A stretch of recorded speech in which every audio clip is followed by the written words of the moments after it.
Mi vida por su amor, capítulo 5, de Bárbara Cartland. Si hubiera estado hablando con alguna de las otras damas presentes, ellas, demasiado familiarizadas con el tema, lo habrían encontrado muy aburrido. Pero Lorena le concedió a Lord Camford toda su atención, comprendiendo que aquel no solo era el mayor interés que él tenía, sino, indiscutiblemente, el amor de su vida. Él se detuvo un momento y ella le preguntó: ¿Considera importante el modo como alimenta a sus caballos? —Claro que sí —exclamó Lord Camford—.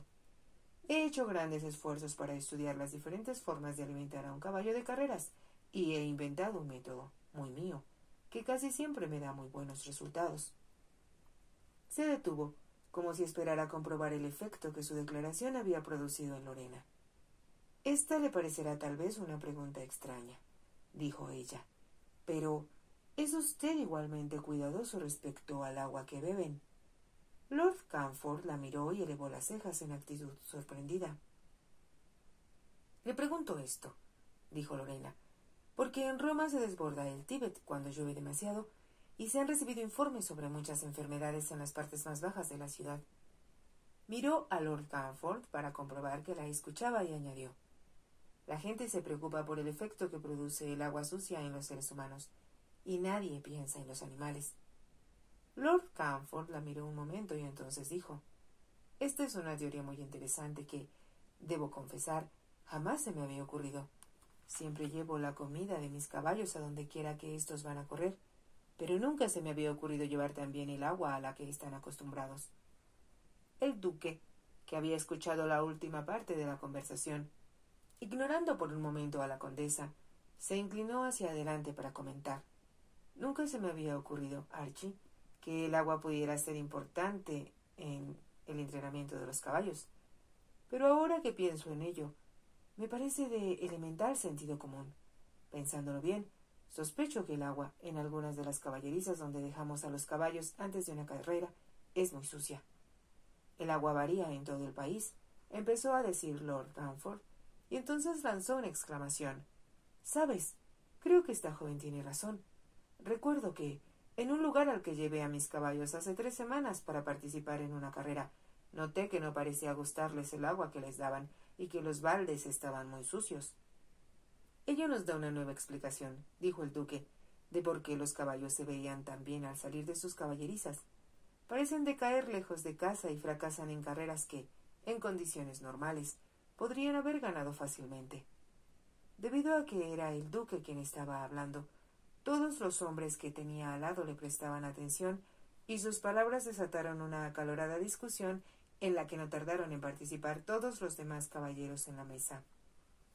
No había uno solo, entre los amigos del duque, que no poseyera caballos de carrera y que no estuviera interesado en el entonces llamado rey de los deportes. Todos querían expresar su opinión sobre la que parecía ser una idea completamente nueva. Después de haber saboreado varios platillos, el caballero que estaba al otro lado de Lorena dijo con una sonrisa: parece que usted ha iniciado algo importante. ¿Quién le sugirió la idea de que lo que bebían podía afectar la forma en que corrían los caballos? Cuando le hablaba a Lord Camford acerca del agua, contestó Lorena, le decía que si estaba contaminada o sucia, debía afectar a todos los animales que la bebieran. Desde luego, en Roma las monjas nos advertían siempre que debíamos tener cuidado con el agua que bebíamos cuando íbamos a la ciudad. Supongo, por lo que usted me dice, que su escuela estaba en las afueras. Lorena asintió con la cabeza. Estaba ubicada en una colina, con una preciosa vista de San Pedro. Hace tiempo que no voy a Roma, dijo su compañero de mesa, pero recuerdo que me impresionó mucho el Coliseo y que me gustaron enormemente sus fuentes. Son preciosas, exclamó Lorena. Yo me considero muy afortunada de haber sido educada en un lugar que le inspira a uno deseos de aprender, porque es un sitio rico en historia. Espero que esté tan interesada en el presente como lo está en el pasado, dijo el hombre que estaba a su lado con voz provocativa. Por supuesto, y lo estoy también en el futuro. Al decir eso, recordó que no tenía la menor idea de lo que el futuro le reservaba. Por un momento, pareció preocupada y miró hacia su tío, que se sentaba al otro lado de la mesa, aferrada a la esperanza de que él pensara que estaba portándose de manera correcta y que no tuviera demasiada prisa en deshacerse de ella. ¿Qué es lo que le preocupa? El hombre que estaba a la derecha de Lorena era mayor del regimiento de los guardias reales, en el que su tío había servido. Se llamaba Kelvin Fane y, aunque Lorena lo ignoraba, era el presunto heredero de un ducado y uno de los personajes más populares de Londres. Aunque era un hombre muy inteligente y hubiera hecho un brillante papel en la política, había preferido seguir en el regimiento. Como siempre estaba destacado en Londres, pasaba el tiempo en devaneos con las más hermosas mujeres de la ciudad, saltando, como había dicho una de ellas, de alcoba en alcoba. Nunca había puesto los ojos en una muchacha joven y casadera. Por ello, su único interés en Lorena consistía en que había apostado una importante suma a que Lord Camford derrotaría a Hugo Benson en su disputa.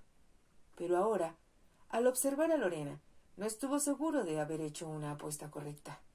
Le gustaba la forma como ella hablaba, su suave voz musical, su perfecta serenidad y la forma como miraba, directamente a los ojos, a la persona a quien se dirigía. Estaba sonriendo ahora, mientras hablaba con él, y él pensó que en unos años más se convertiría en el tipo de belleza que hacía a los hombres volver la cabeza. Sería una lástima que, para entonces, él estuviera ya demasiado viejo para perseguirla. Mientras los demás comensales seguían hablando de caballos de carreras y de los problemas del agua, el mayor Fane, impulsivamente, bajó la voz para decir: ¿qué espera encontrar en el futuro? ¿Amor o matrimonio? Los dos son sinónimos. No, contestó Lorena, y supongo que me gustaría encontrarlos algún día. ¿Por qué no de inmediato? Porque, aunque a usted le parezca un poco tonto de mi parte, hay muchos lugares que me gustaría conocer y muchas cosas que me gustaría aprender antes de eso. Ella se dio cuenta de que él estaba sorprendido y le explicó: he estado en la escuela los últimos 3 años. Roma es una ciudad muy bella, pero el mundo es muy grande, reconoció él. Pero no esperará ir a explorarlo usted sola. Si se casara, su esposo la llevaría sin duda a París. Todas las mujeres bonitas quieren conocer la ciudad luz. ¿Por qué?, preguntó Lorena. Porque es la ciudad de la alegría y el amor, y los franceses saben tratar a los enamorados mejor que ninguna nación del mundo. Quiere decir que se especializan en eso. Qué extraño. ¿Por qué extraño? Porque todos, sin importar dónde hayan nacido, quieren amar y ser amados. No creo que los franceses consideren que el amor es un producto exclusivo de su país. El mayor Fane rió. Esa es una pregunta que podría contestarse usted misma cuando sea mayor. Tal vez nadie quiera llevarme a París. El mayor se echó a reír. Puedo asegurarle que muchos hombres le sugerirán precisamente eso. Usted aceptará, desde luego, después que uno de ellos haya puesto un anillo de matrimonio en su dedo. Había un toque de cinismo en su voz y Lorena pareció desconcertada por un momento. Antes que vaya a París, dijo, quiero ver muchas cosas en Inglaterra, además de otras partes del mundo. Lanzó un leve suspiro y entonces dijo, pero supongo que la mayor parte de mis deseos permanecerán en el mismo sitio, en un libro o en mi imaginación, porque no puedo darme el lujo de viajar. Eso también se remedia con facilidad si elige un esposo rico. Hoy llegué a Inglaterra de la escuela, repuso riendo Lorena, y creo que voy a tener que esperar bastante tiempo antes que alguien me pida que sea su esposa. Además, quiero estar muy enamorada antes de aceptar. El mayor Fane levantó las cejas, sorprendido. ¿Le ha oído Kitty hablar así? No, no he visto a mi tía en los últimos 3 años. Si Kitty arregla su matrimonio, no tomará en consideración los dictados de su corazón, solo el saldo de la cuenta de banco del solicitante. El mayor Fane estaba hablando de una manera que habría hecho a las mujeres con las que solía relacionarse reír a carcajadas y comentar lo perverso e ingenioso que era. Pero Lorena pareció preocupada. Está tratando de asustarme, dijo después de un momento. Aunque es inútil, porque hace mucho tiempo decidí que no me casaría, a menos que estuviera muy enamorada. El mayor Fane estaba a punto de decirle que esas ideas no solo eran anticuadas, sino poco prácticas en el ambiente social en el que se movían sus tíos. Entonces, por alguna razón, no dijo las palabras que estaba a punto de pronunciar y con un tono de voz muy diferente expresó: «Entonces espero, señorita Benson, que se enamore de alguien que la ame también y que vivan felices para siempre». No se burlaba al hablar, lo hacía con una sinceridad que le asombraba a él mismo. Lorena volvió a sonreír y sus ojos brillaron de nuevo. «Gracias», dijo. «Eso es lo que quería escuchar, sobre todo esta noche». El mayor Fane se preguntó qué querría decir con aquello, pero en aquel momento la dama que se sentaba al otro lado atrajo su atención, y Lorena volvió la suya a Lord Camford. «Mire lo que ha conseguido con sus ideas revolucionarias», exclamó Lord Camford. «Tiene usted a todo el mundo discutiendo. Me gustaría decirle que expondremos el problema, el duque o yo, en nuestra próxima reunión del Club Hípico». «Espero conocer los resultados», dijo Lorena. «Le prometo que le comunicaré lo que decidan». «Gracias. Me gustaría pensar que sus caballos están ganando todas las carreras en las que participan, simplemente porque se les ha dado el tipo correcto de agua». Cuando las damas salieron de la habitación, Lord Camford se cambió de asiento para quedar junto al duque y Sir Hugo llegó del otro extremo de la mesa para sentarse junto a ellos. «¿Qué inició esa extraordinaria discusión sobre el agua, me quieren decir?», preguntó Sir Hugo. «No es un líquido que suelo asociar con una cena en Mer». «Supongo que no», repuso el duque divertido. «Pero, en realidad fue idea de tu sobrina». «¿De Lorena?», preguntó Sir Hugo con asombro. «No lo creo». «Es cierto», dijo Archie Carnforth. «Debo reconocer, Hugo, que al menos la chica tiene ideas originales». «No recuerdo que nunca antes hayamos tenido una discusión durante la cena, en la que intervinieran todos los hombres presentes», dijo el duque. Sus labios se torcieron un poco al añadir: «Daisy me informó que era la cena más aburrida que había pasado en mi compañía». Sir Hugo lo miró con temor. «Por lo que más quieras», dijo en voz baja, «no permitas que Daisy le clave las uñas a Lorena. Ya sabes cómo detesta a las mujeres, y una jovencita recién salida de la escuela no puede ser una adversaria digna de ella». «No, por supuesto que no», reconoció el duque. «De cualquier modo, es una idea por demás interesante», estaba diciendo Lord Camford. «En realidad, ahora estoy seguro de que eso fue precisamente lo que le pasó a mi caballo». De nuevo empezó a hablar de caballos. Y los demás hombres, que deseaban comentar algo sobre Lorena, se encontraron otra vez enfrascados en la misma discusión, hasta que el duque hizo una señal, indicando que había llegado el momento de reunirse con las damas. El duque y Sir Hugo, aprensivos ambos, entraron en el salón. Se daban cuenta de que esa era una prueba mucho más difícil para Lorena. Las mujeres eran más peligrosas, en un caso así, que los hombres. Sir Hugo temía encontrar a su sobrina fuera del grupo, en tímida actitud y al margen de las conversaciones. Pero los dos hombres se sorprendieron al verla enfrascada en animada conversación, nada menos que con la marquesa de Trumpington. Enid Trumpington, quien había sido una gran belleza, se había casado con un hombre mucho mayor que ella, pero que podía darle una posición social que ella no había tenido cuando era muy joven. Hermosa todavía, de cabello rojo intenso, con un cutis que era la envidia de sus contemporáneas. Era una mujer muy apasionada. Sus idilios al margen del matrimonio en rápida sucesión habían dado al mundo social algo de qué hablar en los últimos 10 años. Por el momento se portaba muy indiscreta con Lord Gilmour, que era también huésped de Mer. Lord Gilmour tenía el infortunio de estar casado con una quejumbrosa mujer que estaba siempre enferma y que prefería vivir en el campo. Todos sentían compasión por él, pues era un hombre que amaba la alegría, la buena vida y la compañía de las mujeres bellas.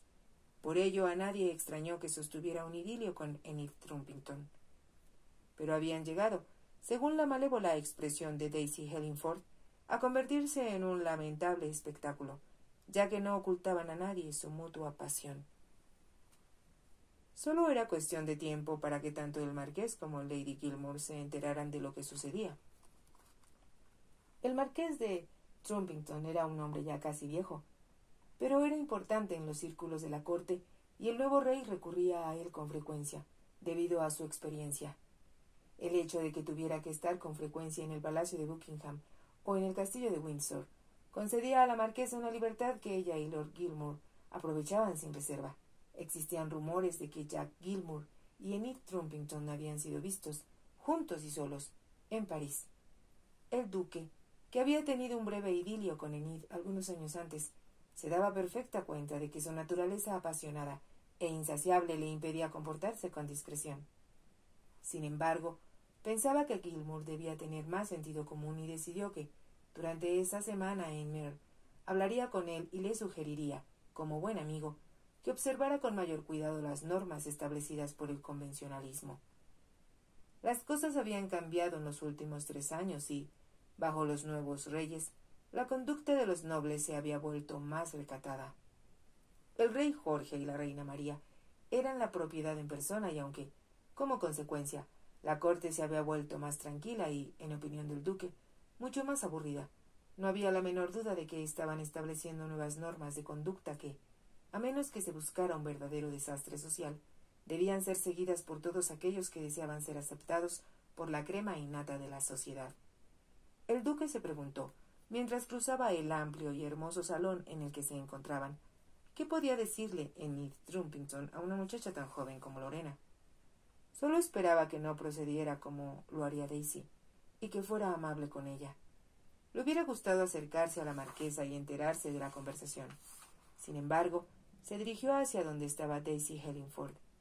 —Alston, ¿vamos a jugar bridge? —preguntó ella. —O tal vez sea más interesante un juego de baccarat. Estoy harta de oír hablar de caballos. —Haremos lo que quieras —dijo el duque de buen humor—. Será baccarat, si lo prefieres. Comprendía que ello significaba que él tendría que pagar las pérdidas en que incurriera Daisy, mientras que ésta se guardaría las ganancias. Pero si eso iba a divertirla, estaba dispuesto a aceptar las cosas. —Será baccarat —dijo Daisy. Batió palmas varias veces y preguntó en voz alta: —¿Quién está dispuesto a perder mucho dinero? Porque esta noche siento que estoy de suerte. Hubo algunas risas y algunos comentarios ligeramente sarcásticos, y los que deseaban jugar se dirigieron a la antesala, donde había mesas de juego de todo tipo. Fue Sir Hugo quien se atrevió a acercarse a la marquesa de Trumpington para decir: —Veo que estás siendo muy bondadosa con mi sobrina, Enid. Te lo agradezco porque, como estoy seguro que comprenderás, debe ser muy difícil para ella no conocer aquí a nadie más que a su tío. —Un tío muy atractivo, lo cual, desde luego, hace toda la diferencia —contestó la marquesa, que no podía resistir la tentación de halagar a todo hombre con el que entraba en contacto, le interesara o no. —Gracias, Enid. Puedo decirte lo encantadora que estás esta noche, aunque eso no es de sorprender. La marquesa sonrió y se puso de pie. —Debo ir a jugar con Jack —dijo—. De otra manera, Daisy le hará perder hasta el último penique, y no estoy dispuesta a permitirlo. Se detuvo un momento antes de marcharse para decirle a Lorena: —Tú y yo, querida, debemos tener otra conversación muy pronto. Lorena se había puesto de pie, en actitud de respeto, al verla levantarse. Cuando la marquesa se marchó, Sir Hugo se sentó en la silla vacía. —¿De qué estaban hablando ustedes? —preguntó. —Ella me explicaba —repuso Lorena— lo que hacía y sentía cuando tenía mi edad. Sir Hugo pareció sorprendido, pero antes que pudiera preguntar más, el mayor Fane avanzó hacia ellos. —Estoy seguro de que no es correcto que un tío y su sobrina se sienten juntos —dijo sonriendo—. Es casi tan aburrido como uno de esos banquetes oficiales, en que un hombre tiene que sentarse siempre junto a su esposa. Si con eso quieres decir que deseas hablar con Lorena —dijo Sir Hugo—, te concedo que tienes ese derecho, pues te sentaste a su lado durante la cena. Iba a sugerirle que observaríamos a los jugadores —dijo el mayor Fane—. Lo que sucede en Mer es siempre interesante. Se lo agradezco mucho —dijo Lorena—. Sí, creo que me gustaría hacerlo. Pero antes, sería muy incorrecto de mi parte que mirara los cuadros que hay en esta habitación. Habló un poco titubeante y miró a Sir Hugo mientras lo hacía, como temiendo contrariarlo. Pero su tío se concretó a sonreír. Me parece muy inteligente de tu parte. En realidad, dijo, pues el mayor Fane heredará una de las mejores colecciones de pinturas que hay en el país, y nadie sabe más sobre pintura, entre nosotros, que él. Lorena se levantó ansiosamente de la silla en que se encontraba, mientras su tío agregaba: es una enciclopedia del arte en 2 pies, así que aprovéchate de sus conocimientos mientras puedas. Eso haré, dijo Lorena, con tanto fervor, que tanto su tío como el mayor Fane estallaron en risas.